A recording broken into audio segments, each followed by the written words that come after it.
Shivananda Prabhu. Prabhuji, are you there? I'm here, Mataji. Thank you, Prabhu, for your wonderful association. Please take over this call, Prabhu. All right, I'll start. I was asked this morning to speak on 4th Canto, Chapter 4, Text 29. And usually before we give class, we chant some prayers. If you like, we can all chant them responsibly. Om Namo Bhagavate Vasudevaya. If you want to, you can also chant. Om Namo Bhagavate Vasudevaya. Om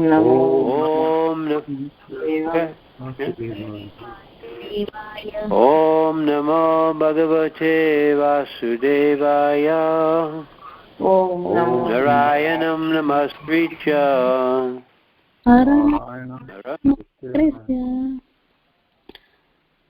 Naram Chaiva Narottamam. Devim Saraswatim Vyasam.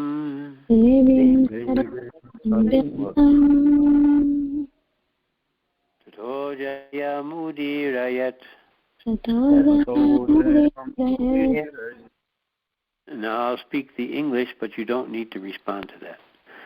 Before uttering this Srimad Bhagavatam, which is our very means of conquest, we offer our respectful obeisances unto the personality of Godhead, Lord Narayan, unto Narayan Rishi, the supermost human being, unto Mother Saraswati, the goddess of learning, and unto Srila Vyasadeva, the author. And I also offer my very humble and very respectful obeisances to His Divine Grace A.C. Bhaktivedanta Swami Prabhupada, who has very kindly translated and commented upon this Srimad Bhagavatam for our benefit. And then you can chant responsibly. Nastaprayeshu abhadreshu. Nastaprayeshu abhadreshu. Nityam Bhagavata Sevaya. Nityam Bhagavata Sevaya. Bhagavati Uttam Shloke. Bhakti Bhavati Naistiki. By regular attendance at the Srimad Bhagavatam class and by rendering of service to the pure devotees, everything that is inauspicious within the heart is practically destroyed to nil, and loving devotional service to the Supreme Lord, who is praised with transcendental verses, becomes established as an irrevocable fact. So this morning we're reading from Canto 4, which I believe is called The Creation of the Fourth Order. This is chapter number 4, Sati quits her body, and this is text number 29. And I'll read the Sanskrit, and then we'll get into the verse. Aho anatmyam mahad asya pasyata prajapatir yasya characharam praja jahav asun yad vimatatam sati manashvini manam abikshnam arhati. It was astonishing that Daksha, who was Prajapati, the maintainer of all living entities, was so disrespectful to his own daughter Sati, who was not only chaste, but was also a great soul, that she gave up her body because of his neglect. Purport. The word anatmya is significance. Atmya means the life of the soul, so this word indicates that although Daksha appeared to be living, actually he was a dead body. Otherwise, how could he neglect Sati, who was his own daughter? It was the duty of Daksha to look after the maintenance and comforts of all living entities, because he was situated as Prajapati, the governor of all living entities. Therefore, how is it that he neglected his own daughter, who was the most exalted and chaste woman a great soul, and who therefore deserved the most respectful treatment from her father. The death of Sati, because of her being neglected by Daksha, her father, was most astonishing to all the great demigods in the universe.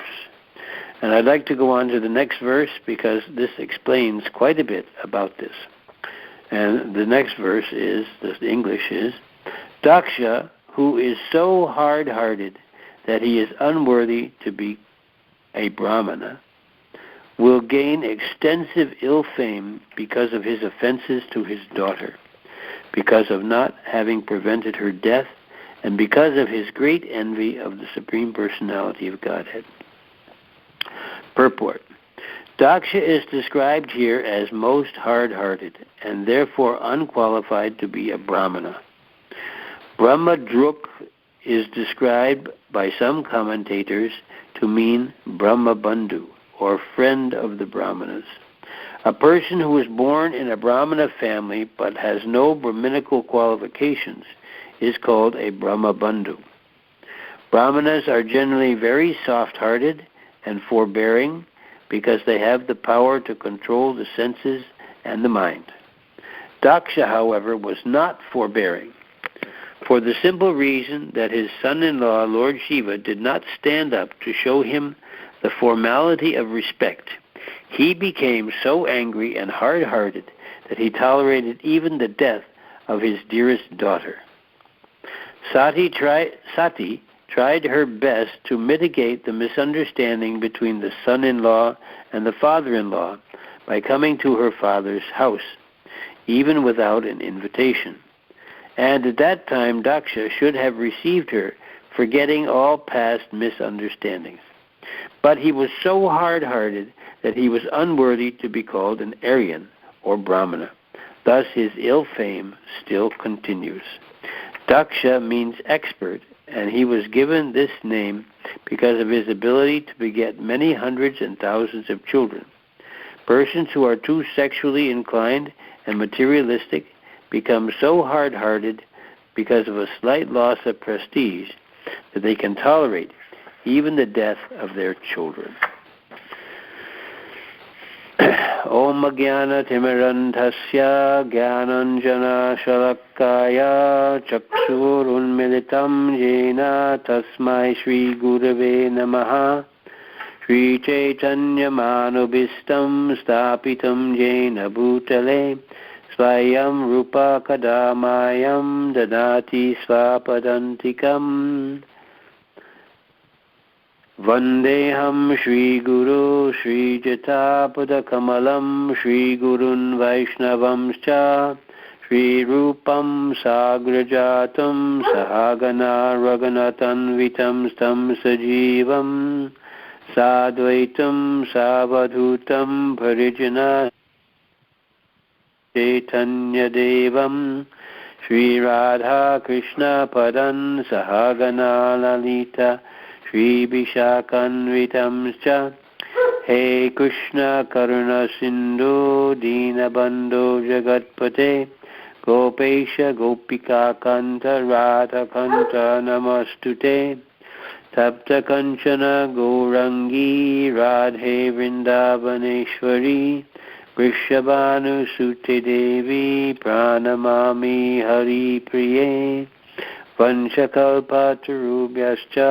Kripasindubhya evacha Pattitanam Pavanebhyo Vaishnavebhyo Namo Namaha Shri Krishna Chaitanya Prabhu Nityananda Shri Advaita Gadadhar Shri Vasadi Gaur Bhaktavrinda Hare Krishna Krishna Krishna Hare Hare Hare Rama, Rama Rama, Hare Hare.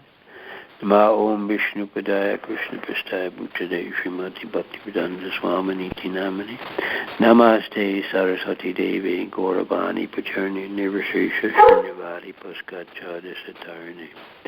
So here we're hearing about Daksha and his hard-heartedness, and mentions that he's not qualified because he's so hard-hearted to be a Brahmana. Now, Brahmanas are meant to be soft-hearted. So being soft-hearted because they're Krishna conscious and they're thinking of Krishna and they're absorbed in Krishna. And Krishna, he's very gentle and kind, but at the same time also sometimes it's mentioned that Krishna is soft like a rose, but he's also hard like a thunderbolt. So in this particular case, Daksha should have been very soft-hearted with his daughter, and she came even though she wasn't invited. I mean, that's an insult on its own accord, because she's the daughter, she's the youngest daughter, she's considered to be the dearest daughter, and she wasn't even invited. So that's one insult as it is. But then she tried her best to mitigate the misunderstanding. Prabhupada says here, Sati tried her best to mitigate the misunderstanding between the son-in-law and the father-in-law by coming to her father's house, even without an invitation. And at that time, Daksha should have received her, forgetting all past misunderstandings.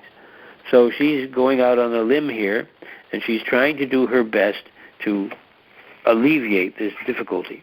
And it all started at that sacrifice that Daksha performed, and Lord Brahma and Lord Shiva did not stand up. And Daksha, misjudging Lord Shiva's position, thought he should have stood up and showed him respect.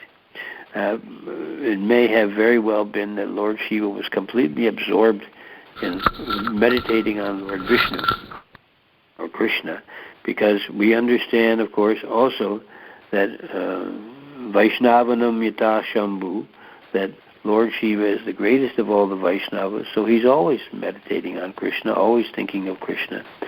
And so, not only that, but he's a special personality. He's not like on the gross bodily platform. He has his own manifestation, a whole realm, Shiva Loka, and whole thing. And so, his position is that he's a very great personality. And Daksha was puffed up, and he thought that he'd given his daughter to Lord Shiva, and so therefore he deserved a great deal of respect from Lord Shiva. Now, of course, he should have respected Lord Shiva, and this comes out later on after all the difficulty that takes place. And then he offers very nice prayers to Lord Shiva and begs his forgiveness. And Lord Shiva, of course, is very kind. He's a very great devotee, and so he's also very kind-hearted also. So the thing which is very interesting for us to learn and to be careful about and be cautious of is that we have to also be very soft-hearted and very kind and very compassionate to others. We should not be like Daksha and be hard-hearted. It's mentioned that you and I should try to come to the platform of a second-class devotee. Second-class devotee sees 4 different principles, and he behaves differently with each one. He sees Lord Krishna, and he tries to develop his love and devotion to the Lord. He sees the devotees, and he tries to develop friendship with them.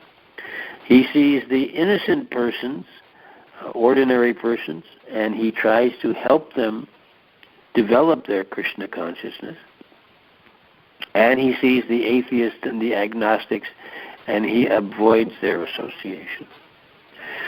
First-class devotee, it was not recommended that we try to come to that platform. If by Krishna's blessing and Krishna's mercy we come to that platform, that's fine.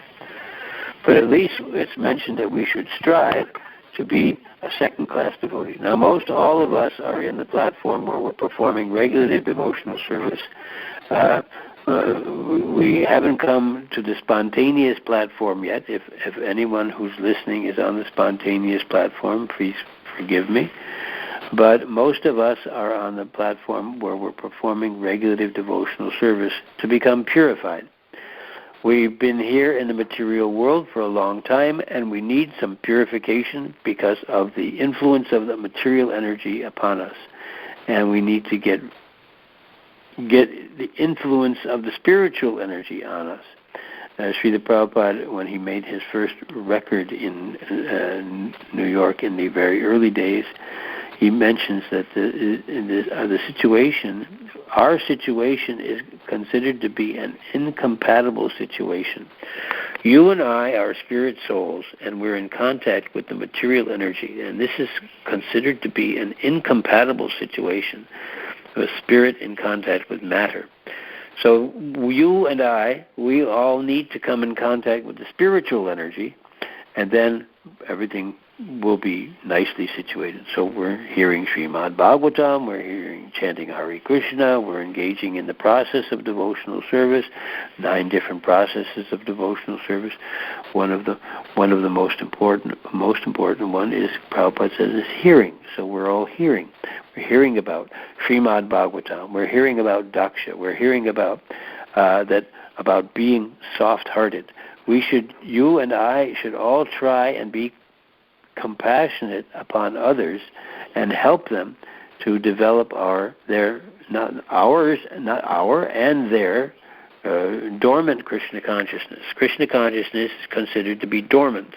It's there, but it's in a dormant state, and so now we need to revive that and redevelop that and bring it back, and in that way, then we come into a very nice, compatible, nice Krishna conscious situation. So we should not behave like Daksha. This is Srimad Bhagavatam gives us so many different examples of how to behave and how not to behave. And this is an example of how we should not behave. We should all be very soft-hearted and very... it's mentioned in the Nectar of Devotion that the devotee's heart should be like liquid almost, and very kind and very sweet. And so this is what we need to do. Not that we try to, in some way, just try to be kind and compassionate, but that we actually develop the quality of kindness and compassion. And especially for those of us here in the West, before we came to the Krishna conscious movement, we were in all kinds of different positions, and then now we're very thankful that we have come in contact with Krishna consciousness, because now we're getting some relief from the miseries of the material world. Those of you who are born in India, you are familiar with Vaishnavism. You may have come to the West for some reasons, and now you're seeing the necessity of developing your Krishna consciousness. So this is very wonderful. The example that Srila Prabhupada gave in this regard is, he said, you Westerners, you're running towards Krishna. And that's very nice. But the people from India, they have given up their association with Krishna, but they're not very far away from Krishna. And if you can just get them to turn around, then they'll be even closer to Krishna than you. So this is, and the other example that Srila Prabhupada gave is that with the blind man and the lame man, he wanted to combine India and America. He said America is very strong, economic, good, and India not so much, but the people from India, they can see.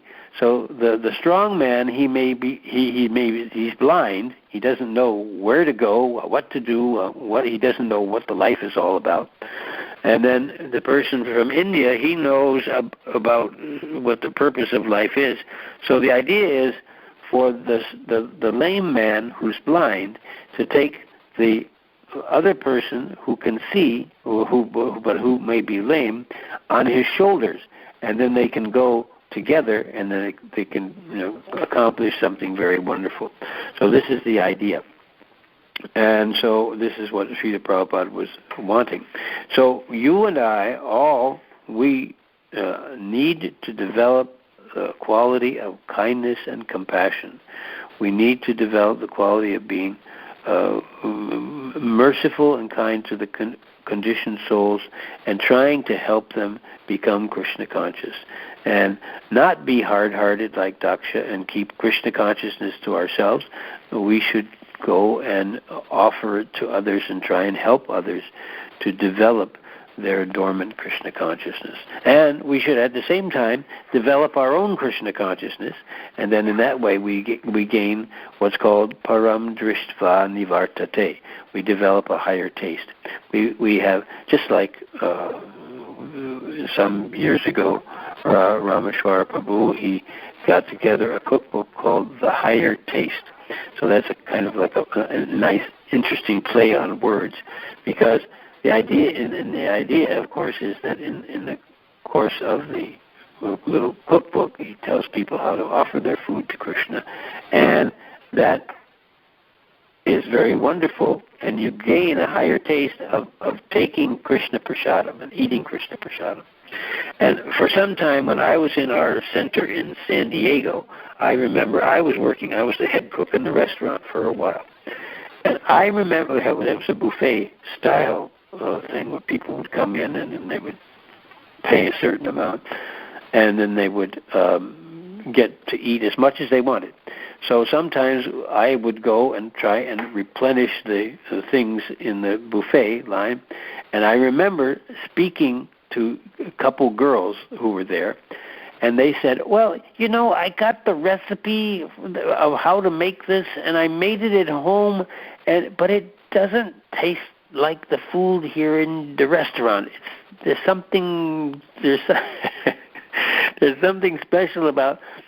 So in the same way, this is the idea that we offer our food to Krishna, and then it's prasadam, and then it's sanctified, and it's got potency to it, and it's got some higher taste, a nice taste to it. So this is the idea. We need to develop that higher taste, and then as we develop that higher taste, you and I all become very potent. We become powerful because we're actually experiencing that higher taste, and then we can give that higher taste to others, and others can see that, oh yeah, he's pretty blissful. He's a nice blissful personality. He seems to be practicing something nice. So let me try to do that too. So in that way, you and I should be very kind and compassionate to others. And as Prabhupada mentions here in the purport, Brahmanas are generally very soft-hearted and forbearing because they have the power to control the senses and the mind. So you and I all need to control our senses and our minds and be forbearing and tolerate the senses and tolerate the mind and control the senses and the mind. And then in that way we gain that higher taste. We get Krishna consciousness. You and I become very nice devotees. And then in that way, we show a different way of living, a different style of living, a different lifestyle. And then in that way, we'll offer to others and try to help others develop their dormant Krishna consciousness. So this is an object lesson. Sometimes in English we speak about an object lesson. Object lesson means a certain thing in history that gives us a teaching. And so, of course, Srimad Bhagavatam is full of object lessons, so many different object lessons. And this is one of them also that we're experiencing here in the fourth canto with Sati quitting her body. She tried her best to alleviate and put things in order between her father and her husband, and he was so hard-hearted. He couldn't recognize Lord Shiva. He couldn't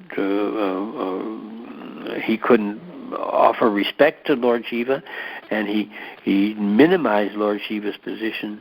And that way, he was very offensive. So you and I, we all need to be careful about this and be cautious about this and not become offensive in any way, and develop our Krishna consciousness, develop a higher taste, and then offer this also to others. And although many of you who are listening on this class may be from India. Still, Srila Prabhupada wanted all of us to try and help others to develop their Krishna consciousness by preaching, by showing example, and by doing so many things, distributing prasadam in this way. And so then in this way, we can help others and help ourselves at the same time, too. And I would like, everybody, usually asks me sometimes, not every time, but asks me to speak some pastimes of my association with Srila Prabhupada. So I want to tell you a story about Srila Prabhupada that exhibits Srila Prabhupada's extreme Vaishnava humility and kindness and compassion. This is an incident which happened to me in Hamburg when I was serving Srila Prabhupada. When Srila Prabhupada came to Hamburg, there weren't very many devotees. So I got the service of taking Srila Prabhupada on his morning walk every day, giving him a massage every day, and cooking his noon meal for him. So this happened on an Ekadasi day. And Srila Prabhupada called me into his room and he said to me, so today is Ekadasi. And so I was, a little bit aware of Ekadasi, and, we were following Ekadasi regularly. And so usually on Ekadasi day, there were some restrictions and things like that. So I was thinking that maybe the Srila Prabhupada should not get his massage on that particular day on Ekadasi. I was thinking in terms of, massage, well, this is a very nice sense gratification. And so on Ekadasi, you avoid sense gratification. And later on, after I mentioned this to Srila Prabhupada, and Prabhupada said, no, don't take massage today. And so then later on, I was thinking about it, and Srila Prabhupada had told me about the nature of his massage, that it's, for his massages to maintain his health. So I was questioning devotees back at the temple and saying, it seems to me that Srila Prabhupada's massage is something that he requires for his health. It's not some type of sense gratification. And so then Prabhupada called me back and said, okay, we'll take massage now. So Prabhupada usually took massage every day. So in this way, it appeared that Srila Prabhupada made a mistake. Sometimes it's a little bit difficult when you speak about spiritual master and him making a mistake, because the spiritual master is supposed to be completely perfect. But Srila Prabhupada also mentioned in other times, at other places, that he made some mistake, that he introduced deity worship too early in the movement, and Prabhupada considered that he had made a mistake. Well, this, of course, his making a mistake was for the benefit of us conditioned souls. And in some places where Srila Prabhupada introduced deity worship very early in the movement, and especially in Australia, he came back to Australia after installing the deities, and he found that the deity worship was going on really nicely, and Srila Prabhupada was so pleased that this was going on. But anyway, besides that, and so then I came, I gave Srila Prabhupada his massage, and I was cooking his lunch for him. And when I brought his lunch into him, he was chanting Gayatri before his lunch, and then he stopped chanting Gayatri. And as I brought his lunch into him, he said to me, "You should pray to Krishna for me." Which says to me that Prabhupada felt that maybe he had made a mistake, and I should help him. You can imagine the Vaishnava humility that Srila Prabhupada brought forward. Here I am, a Western disciple, don't know practically anything about Krishna consciousness, and he said to me, "You should pray to Krishna for me." So I thought, oh my God, I was completely taken aback. Here is this great pure devotee of the Lord asking me to pray for him. So I kind of like stammered and said something like, well, Srila Prabhupada, I don't know if that would work very well. And then Prabhupada said, why not? You're a devotee of Krishna. And so I just left it at that. I didn't take it any further because Prabhupada was already exhibiting an extreme amount of humility. We see that Vaishnavas in general, they're very humble.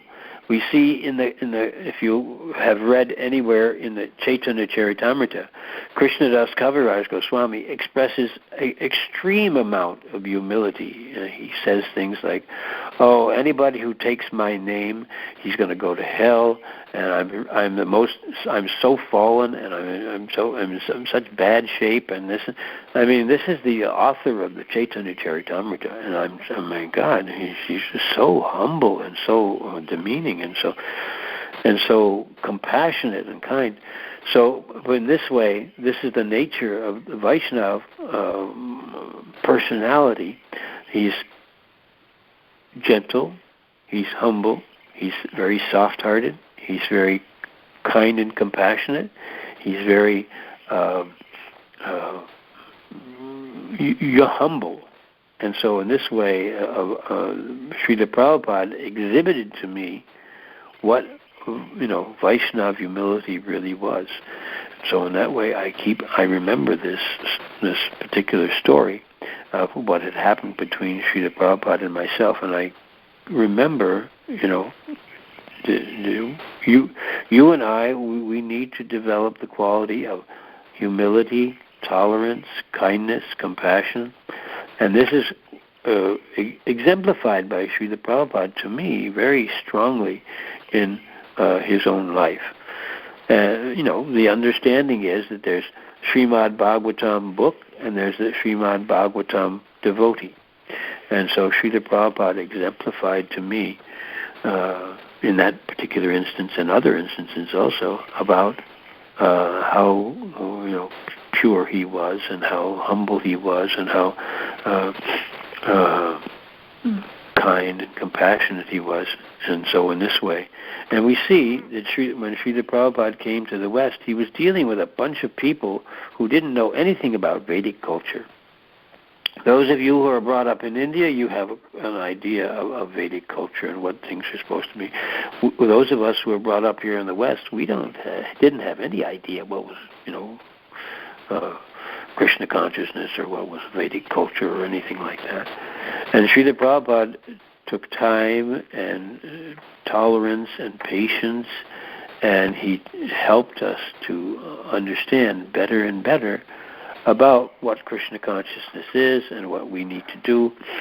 And so here in this particular section of the Srimad Bhagavatam, we're learning by the bad example of Daksha how to not be hard-hearted, how to be kind, how to develop Brahminical qualities, how to develop being very soft-hearted and very forbearing and very kind to others. And the prayer that we chant in to each other, Vanchakalpa Tarubhyascha, Kripasindubhaevacha, Patitannam Pavanebhyo, Vaishnavebhyo Namo Namaha.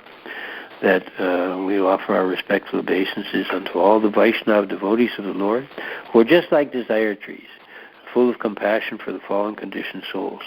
And so in this way, we take example here. We take example from the Bhagavatam how not to behave, and in that sense how we need to behave and need to try and develop this quality that Daksha was unfortunately without.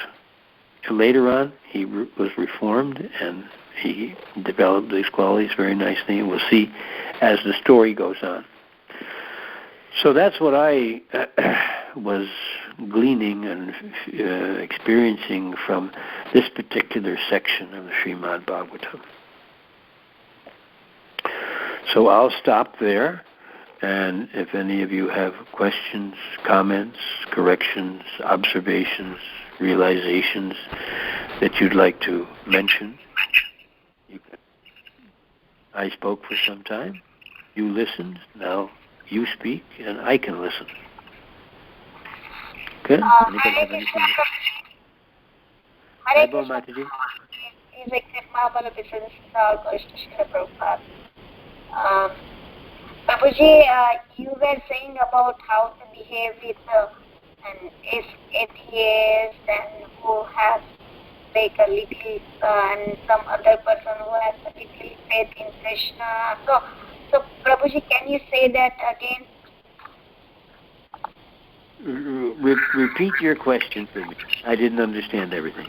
My question is, you were saying about how to behave with atheist person, how to behave with a person who has a little faith in Krishna. So it's like different kind of people. So how to behave with them? Okay. I'll repeat that. You and I are all cautioned to try to develop the quality of being a second-class devotee. So there's first-class devotee, second-class devotee, third-class devotee. Third-class devotee is somebody who goes to the temple and he respects the deity and he sees that the deity is there, but he doesn't respect the devotees very much. Second-class devotee, he sees the four principles. He sees Krishna and he tries to develop his loving relationship with him. He sees the devotees and he tries to develop friendship with them. And he sees the innocent persons who may not be Krishna conscious or have developed their Krishna consciousness, and he tries to encourage them and help them to develop their Krishna consciousness. And then he sees the atheists and the agnostics, and he avoids their association. It's bad association, so he just avoids that. So that's how a second-class devotee is recommended to behave. And sometimes a devotee will try even to be kind to atheists and agnostics, but sometimes they are very hard-hearted, and they don't want to develop their Krishna consciousness. So sometimes he just leaves them alone.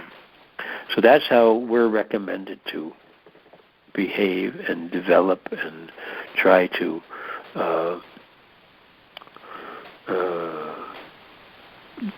we're recommended to try and come to that platform. Is that all right?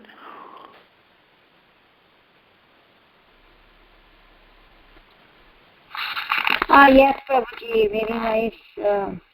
We need to become at least the second-class devotee, so that is very important, Prabhuji. Yeah. Thank you very much. Now I request other devotees who want to ask any question to Prabhuji. Hare Krishna, Prabhuji. Dana pranam and glories to Srila Prabhupada and Guru Maharaj.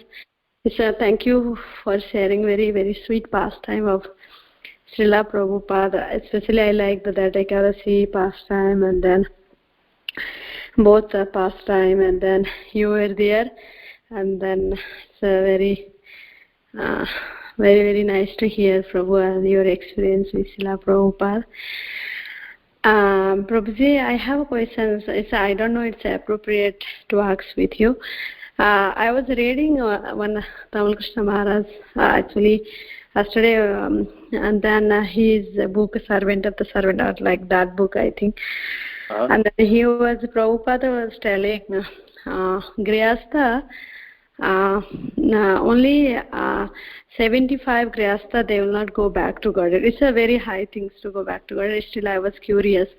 75% people who are married and not Grihastha, married, it's difficult to go back to God. It only 25%. And then I was just thinking, you were telling, second class devotee, are they go back to Godhead? I don't know, probably it's appropriate or not. Well, yeah, the idea is that you and I are all meant to be progressive in our Krishna consciousness.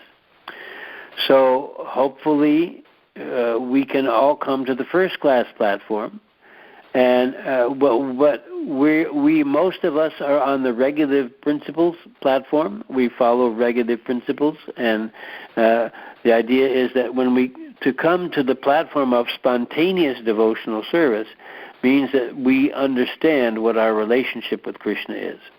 You and I, every one of us has a relationship with Krishna, and we may not be aware of what that is now, so we need to become purified.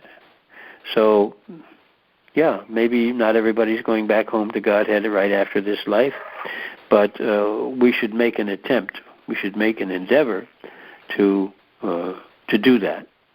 And if we don't make it, then we'll be further along on the path back home, back to Godhead. Because, and as you may recall, we don't lose anything. But whatever progress we've made towards Krishna consciousness in this life will continue in the next life. So that may be. The idea is, though, also even if you and I may all be householders, but that doesn't mean that we shouldn't be Krishna conscious. We should try and be as Krishna conscious as we can, and work in that way. And the overall principle is to try to always remember Krishna and to never forget him. And this remembering Krishna is considered to be the sum and substance of all of the regulative principles that we follow. And Krishna mentions this also in the Bhagavad Gita. He says that what you should do is you should try to always remember me and be conscious of me. And if you can't do that, then engage in the regulative principles of devotional service. And if that's difficult for you, you can't do that, then you should try and work for me.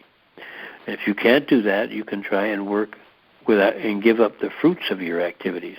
So then Krishna mentions many different ways that you can try and progress in Krishna consciousness.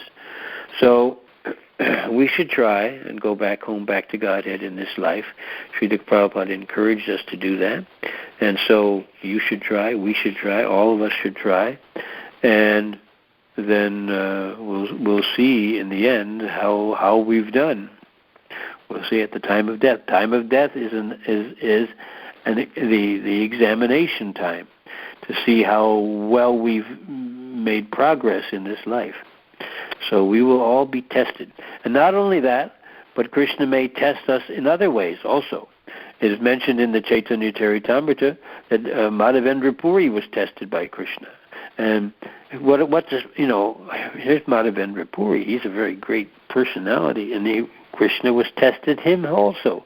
He told him that, my body has not decreased in temperature. You should go to Jagannath Puri and get sandalwood paste, and then apply it to my body so I can be cooled. And so then Prabhupada mentions in the Chaitanya Charitamrita that that Krishna was testing Madhavendra Puri, and he passed the test very nicely. So we may pass the test, we may not pass the test. We have to try and keep going. That's the idea. So you try, we try, all of us try to go back home, back to Godhead in this life, and we'll see at the time of death how we stand and where we stand and how everything is progressing. Is that all right? Yes, Prabhu. Thank you, Prabhu, for your association. It's a very nice, wonderful pastime this year with Srila Prabhupada. Thank you so much, Prabhuji. Yes, Srila Prabhupada was the person Bhagavatam, and then he also gave us the Srimad Bhagavatam to hear and learn from. There's so many things for us to learn and hear and absorb and learn from. Anything else that anyone would like to mention?